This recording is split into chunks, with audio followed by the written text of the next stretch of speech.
Une photo jamais publiée. Brigitte Bardot, assise seule dans son salon à la Madrague, les yeux embués, tenant dans ses mains une lettre froissée. C'était le 11 août 2024, 3 jours après la mort d'Alain Delon. Elle n'a pas parlé, mais elle a murmuré « Maintenant, je peux mourir ». Depuis plus de 60 ans, leur relation fascine, interroge, trouble. Il n'y a jamais eu de baiser, ni de mariage secret, ni de liaison clandestine. Et pourtant, tout le monde savait qu'entre eux, il y avait quelque chose de plus fort qu'une histoire d'amour. Ils étaient les deux âmes les plus seules du cinéma français. Deux solitudes qui s'étaient reconnues. Deux fauves blessés qui, au lieu de se dévorer, avaient choisi de se veiller. Et maintenant qu'il est parti, elle s'efface lentement, en silence. Mais qu'était-il vraiment ? Pourquoi ont-ils choisi le silence, là où tout le monde exigeait une réponse ? Et que cache cette fidélité muette qui a traversé 6 décennies sans jamais faiblir ? Avant d'être des icônes, ils furent des enfants abandonnés. La douleur ne les a pas rapprochés tout de suite, mais elle a planté dans chacun d'eux une graine identique, celle du vide. Alain Delon voit le jour en novembre 1935 à Sceaux, dans les Hauts-de-Seine. Dès l'âge de 4 ans, il vit l'éclatement brutal de sa famille. Ses parents divorcent. Son père, Paul, disparaît de sa vie. Sa mère se remarie rapidement. Alain est placé chez une nourrice, puis dans un pensionnat. L'enfant développe une forme de violence contenue. Il devient indomptable, colérique, instable. Il quitte l'école tôt, dérive, s'engage dans la marine. À Saïgon, il est condamné pour insubordination. Rien ne semble le prédestiner à devenir l'incarnation du charme français. Mais derrière cette façade rugueuse se cache une blessure profonde, celle d'un garçon qui n'a jamais été choisi, pas par son père, pas par sa mère, pas même par la France qu'il servait. Brigitte Bardot, elle, naît 5 ans plus tard, en septembre 1934, dans une famille bourgeoise du 16e arrondissement de Paris. Contrairement à Delon, elle grandit dans une maison élégante, avec une éducation stricte. Mais le luxe n'adoucit pas la solitude. Ses parents sont froids, autoritaires, obsédés par les apparences. Sa mère la surnomme « ma petite chose ». Son père lui impose des règles rigides et des attentes démesurées. Brigitte ne connaît ni l'étreinte d'une mère protectrice, ni les mots doux d'un père complice. Dès son plus jeune âge, elle apprend à se taire, à sourire, à être jolie, mais jamais encombrante. Elle commence la danse classique pour échapper à ce monde figé, puis vient le mannequinat, le cinéma et la fuite en avant. Les deux futurs monstres sacrés du 7e art grandissent donc dans des mondes différents, mais avec une même absence, l'amour inconditionnel. L'un devient loup, l'autre colombe blessée, mais tous deux développent une même capacité de camouflage. Sous le charisme, les flashs, les provocations, ils deviennent maîtres dans l'art de masquer la peur d'être abandonnés à nouveau. Quand ils se rencontrent dans les années 50, leurs carrières sont en train d'exploser, mais ils se reconnaissent tout de suite. Il n'y a pas de déclaration, pas de flirt, simplement un regard, une vibration, le langage des âmes jumelles. Ce qui aurait pu être un jeu de séduction devient un pacte silencieux. Aucun des deux ne cherche à conquérir l'autre. Ils savent d'instinct qu'il serait criminel de troubler cet équilibre fragile. Ils ne se l'avoueront jamais directement, mais tous deux sentent « il est comme moi, elle est comme moi ». Ce pacte étrange, hors des mots, va les lier pendant 60 ans. Mais pour comprendre la puissance de cette fidélité muette, il faut d'abord regarder l'enfant qu'ils ont été. 2 enfants laissés pour compte qui ont bâti des empires de lumière sur des fondations de sable. Et dans ce sable, la trace de l'autre n'a jamais été effacée. La France des années 50 et 60 s'éveille dans un vertige de modernité, d'audace et de sensualité. Et au cœur de cette effervescence, 2 visages magnétisent le pays entier, Brigitte Bardot et Alain Delon. Elle est la sensualité incarnée, la libération de la femme. Lui, l'élégance brute, la virilité faite homme. Ensemble, sans jamais se toucher, ils réinventent le mythe de la star française. Brigitte devient Bardot, ou plus simplement Bébé, en 1956, avec le film « Et Dieu créa la femme » de Roger Vadim. Elle n'a que 22 ans. Le film fait scandale. On l'accuse de dévergonder la jeunesse, de menacer la morale chrétienne. Pourtant, le monde entier la célèbre. En quelques mois, elle devient l'archétype de la femme libre, affranchie, solaire. À Cannes, à Rome, à Tokyo, on ne parle que d'elle. Entre 1956 et 1962, Bébé tourne plus de 10 films à succès. Elle côtoie les plus grands, Jean-Luc Godard, Louis Malle, Clouzot. Sa voix douce, son accent traînant, ses robes vaporeuses deviennent des symboles. Elle vend des millions de disques. Elle fascine Marilyn Monroe, John Lennon, Picasso. Mais derrière les projecteurs, Bardot s'épuise. Elle déteste les interviews, fuit les avant-premières, déteste l'hypocrisie du star system. Elle est célèbre à en suffoquer. De son côté, Alain Delon trace une ascension tout aussi fulgurante. Après des débuts difficiles, il explose en 1960 avec Plein Soleil de René Clément. Son visage sculptural, son regard glacé hypnotisent la caméra. Il incarne un nouveau type de héros, silencieux, mystérieux, dangereux. En 1963, Le Guépard de Visconti le propulse au rang d'icône internationale. Puis viennent La Piscine, 1969, Le Samouraï, 1967, Borsalino, 1970. Delon devient synonyme d'élégance ténébreuse. Il travaille avec Melville, Lozzi, Antonioni.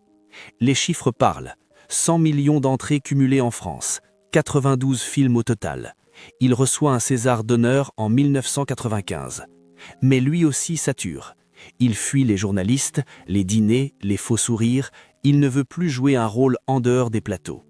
C'est dans ce contexte, en 1961, que leur trajectoire se croise officiellement sur un tournage devenu culte, Les Amours célèbres.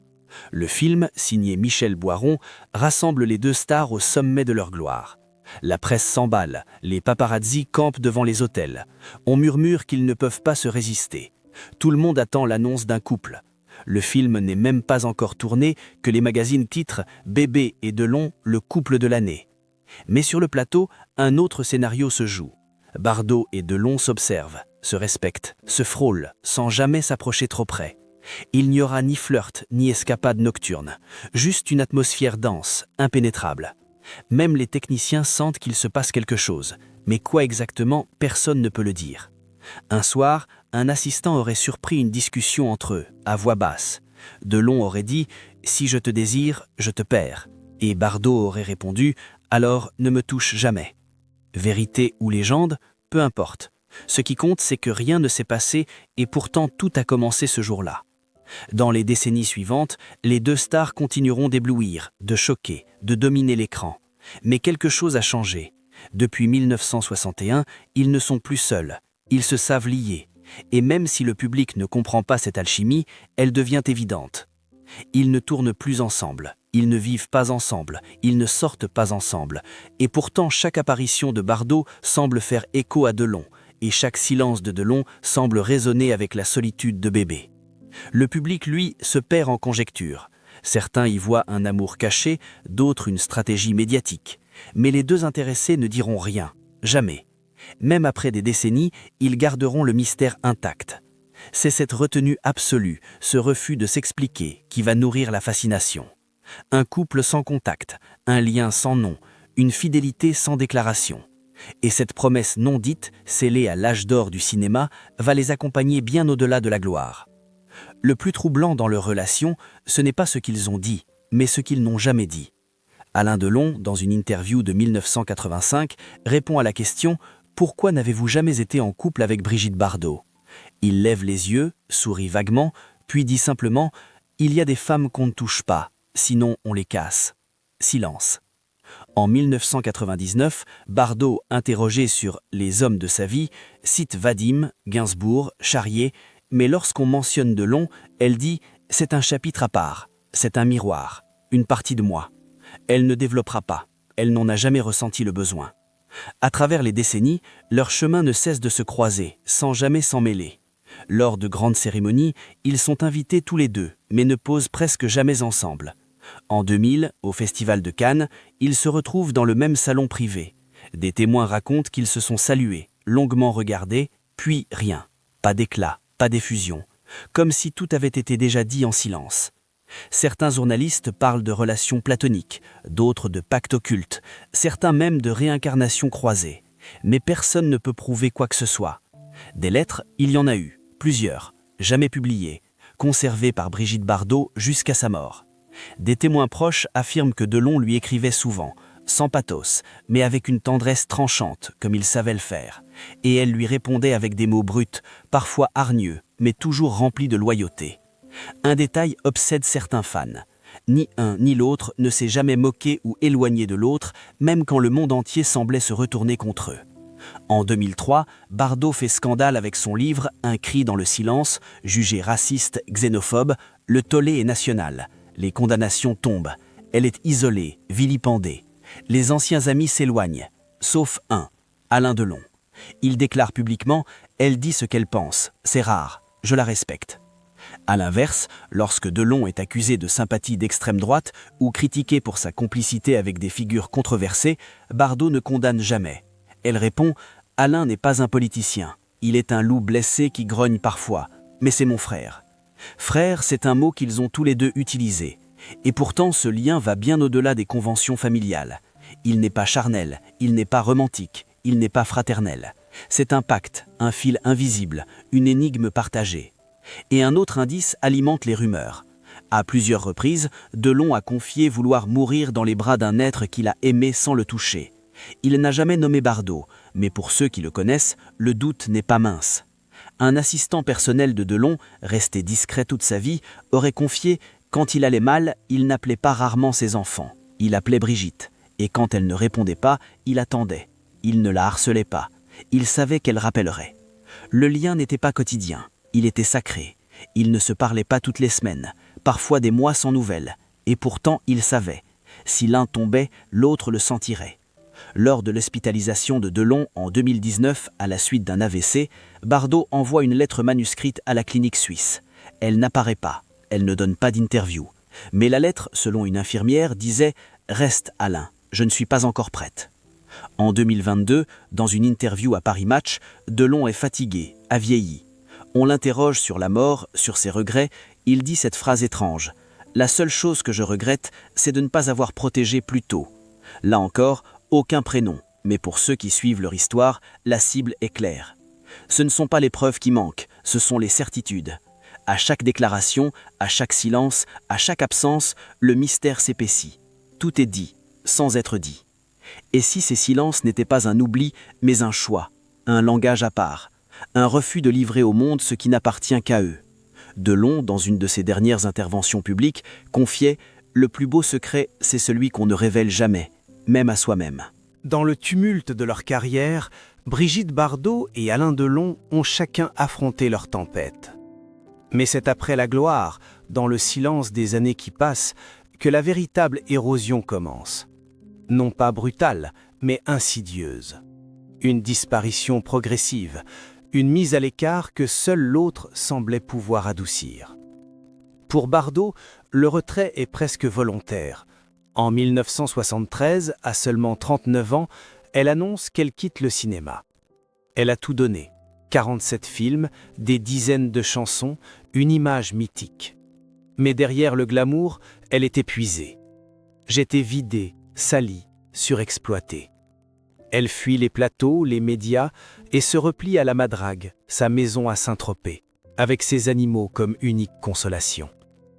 C'est là que commence sa seconde vie, militante acharnée pour la cause animale. Elle fonde la fondation Brigitte Bardot, affronte les chasseurs, les politiques, les lobbies. Mais cette nouvelle posture, radicale, sans compromis, lui voue de violentes critiques. Ses propos sur l'islam, les migrants, la politique française créent le scandale. Elle est condamnée à plusieurs reprises pour incitation à la haine. Les journaux la taxent de raciste, d'égarée. Les talk-shows l'ignorent. Elle devient l'ombre d'elle-même, aux yeux de ceux qui n'ont jamais vraiment regardé. Delon, lui, ne prend pas sa retraite aussi vite. Il continue de tourner jusqu'au début des années 2000. Mais après une journée bien remplie, le battant, ou encore le retour de Casanova, les rôles se raréfient. Il devient producteur, puis se retire lui aussi progressivement. En 2019, il subit un AVC qui le laisse diminuer. Il vit entre Douchy, Genève et les souvenirs. La presse, qui l'a tant célébré, commence à s'impatienter. On l'accuse de sympathie politique douteuse, de misogynie, d'arrogance. L'un comme l'autre deviennent des vestiges d'un monde que la France actuelle semble vouloir oublier. Leurs silences sont mal interprétés, leur lucidité est jugée réactionnaire. Et pourtant, ils n'ont jamais changé. Ce sont les temps qui ont glissé sous leurs pieds. C'est dans cette atmosphère de solitude rampante que leur lien devient vital. Ils ne se voient pas souvent, mais ils s'écrivent, ils s'appellent, ils se soutiennent. Quand Bardot est poursuivi pour ses propos controversés, Delon lui envoie un mot manuscrit. « Ne change rien, il ne te mérite pas ». Quand Delon subit une hospitalisation prolongée en Suisse, Bardot fait passer des messages à travers des proches. Elle ne voyage plus, elle ne peut pas, mais elle est là. En 2022, Delon parle de mort assistée. Il envisage l'euthanasie en Suisse. Il dit « Je suis fatigué ». Cela bouleverse Bardot, qui envoie publiquement un message. « Tu n'as pas le droit de partir avant moi. Tu es mon pilier. » Ce cri du cœur, publié dans une lettre ouverte, émeut les fans. Mais dans les coulisses, il y a plus, une panique sourde. Bardot sent que son double va s'éteindre, et elle ne sait pas comment survivre à ça. Le 8 août 2024, Alain Delon meurt à Genève, à 88 ans. Les causes exactes sont maintenues confidentielles. Ses enfants, Anthony, Alain Fabien, Anouchka, gèrent l'annonce officielle. Bardot ne fait aucune déclaration. Mais 3 jours plus tard, un photographe la surprend à la Madrague, vêtue de noir, immobile sur sa terrasse. Elle tient une photo d'eux deux datant de 1961. Pas un mot, juste un souffle. Maintenant, je peux mourir. Dès ce jour, elle décline, physiquement, mentalement. Elle refuse les appels, reste enfermée chez elle. Son entourage proche parle d'un effondrement invisible. Elle ne parle plus que de lui, le cite sans cesse. Alain aurait adoré ce ciel, Alain détestait cette musique. Sa présence est partout, sa voix dans les souvenirs, son regard dans chaque coin de la maison. Pendant 1 an, Bardot devient une survivante, la dernière. Elle traverse les jours comme une femme qui attend la fin. Elle ne cherche plus à convaincre, à militer, à se défendre. Elle dit « J'ai fait ce que je devais faire. Maintenant, je veux le retrouver. » Et puis, en décembre 2025, la nouvelle tombe. Brigitte Bardot s'est éteinte paisiblement dans sa chambre, entourée de ses animaux. Aucun drame, aucun cri. Un simple départ. Comme si elle avait attendu que le silence soit complet, que le monde s'endorme pour rejoindre l'autre moitié de son énigme. La France pleure, le monde s'émeut, mais dans l'intimité de la Madrague, une lettre est retrouvée sur sa table de nuit. Elle n'est pas signée, mais elle dit « Ce que nous avons été, aucun mot ne peut le dire. Je viens.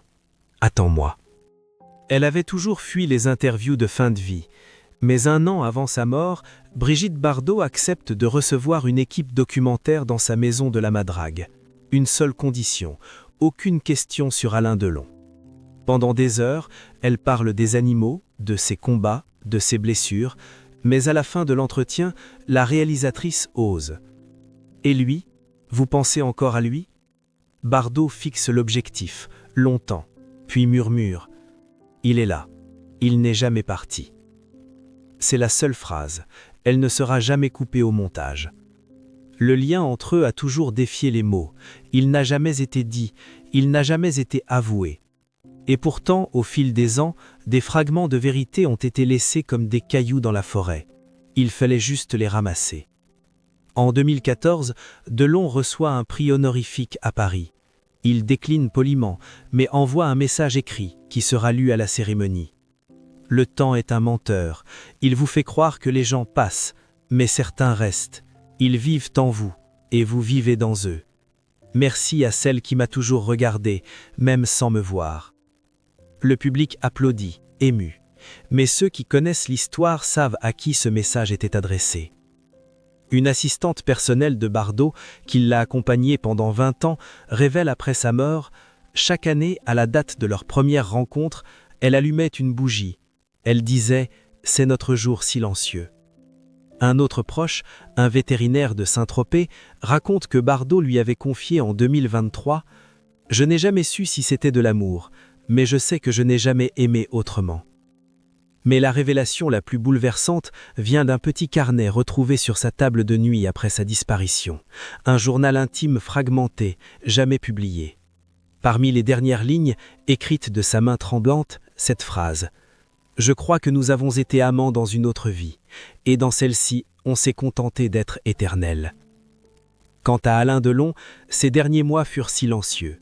Son entourage affirme qu'il parlait peu, dormait beaucoup. Mais une infirmière suisse se souvient d'un moment, quelques semaines avant sa mort. Elle lui avait demandé s'il souhaitait appeler quelqu'un. Il avait répondu « C'est déjà fait, elle est dans ma tête, on se parle mieux ainsi ». Dans une boîte en bois, retrouvée parmi ses effets personnels, une photo, noir et blanc. Le tournage de Les Amours célèbres, 1961. Il regarde Bardot, elle lui tourne le dos. Au dos de la photo, de sa main, une phrase « Je t'ai regardé toute ma vie, même quand tu regardais ailleurs ». Ces morceaux de confidence, ces murmures éparpillés, ne forment pas une déclaration classique. Ils ne dressent pas un récit linéaire, ils sont à l'image de leur lien, insaisissables, mais indestructibles. Aucune sexualité confirmée, aucune nuit chargée, aucune lettre d'amour explicite. Et pourtant, tout est là, dans les silences. Les absences qui deviennent présence, les années sans mots qui crient plus fort que tous les cris. Pourquoi ont-ils gardé ce secret si longtemps? Pourquoi n'ont-ils jamais donné de nom à ce lien? Parce que peut-être il aurait suffi d'un mot pour tout détruire. Nommer, c'est enfermer, et eux ont choisi la liberté, celle d'aimer sans toucher, de rester fidèle sans promesse, de ne jamais appartenir à l'autre tout en appartenant à personne d'autre. Ils n'étaient ni amants, ni frères, ni âmes sœurs au sens hollywoodien. Ils étaient le refuge l'un de l'autre. Et c'est cela, au fond, leur ultime vérité. Ils sont partis, tous les deux. L'un en août 2024, l'autre en décembre 2025. Mais leur histoire n'a pas cessé. Elle commence peut-être, maintenant que le silence est total. La France, les médias, les biographes, les fans, tous cherchent encore une définition. Étaient-ils amants, frères et sœurs d'âme, une forme rare de couple mystique? Aucun mot ne semble suffisant, et chaque tentative d'explication réduit ce lien à ce qu'il n'a jamais été, ordinaire. Ce que Bardot et Delon ont construit, ce n'est pas une romance, c'est une fidélité invisible, un serment silencieux, une ligne droite entre deux âmes blessées, qui ont choisi de ne jamais se faire mal. Ils auraient pu tout gâcher. Ils étaient beaux, jeunes, libres, le monde les aurait acclamés. Un baiser, une histoire, un mariage, un divorce, le schéma habituel. Mais non, ils ont refusé le bruit pour préserver le sacré. Et dans ce refus, ils ont touché à une forme d'absolu. Ils ne se sont jamais juré fidélité, mais ils l'ont pratiquée. Ils ne se sont jamais dit « je t'aime », mais ils ont veillé l'un sur l'autre pendant plus de 60 ans. Ils ne se sont jamais possédés. C'est pour cela qu'ils ne se sont jamais perdus. Aujourd'hui, la Madrague est vide, la maison de Douchy aussi. Mais ceux qui s'y aventurent disent parfois sentir une présence, une atmosphère particulière, comme si une conversation silencieuse continuait entre les murs. Une tension douce, discrète, presque imperceptible, comme un amour qui flotte, sans corps, sans nom. Le cinéma français leur doit beaucoup, mais ce qu'ils nous ont légué va bien au-delà des films. Ils nous ont appris qu'il existe des liens qu'on ne peut pas expliquer, qu'il y a des fidélités qui défient la logique, la morale, le temps. Ils nous ont laissé une énigme, et peut-être est-ce cela leur plus beau cadeau, ne pas comprendre mais ressentir, ne pas savoir mais soupçonner, ne pas prouver mais croire. Car au fond, l'amour véritable n'est-il pas celui qui résiste à toute définition ?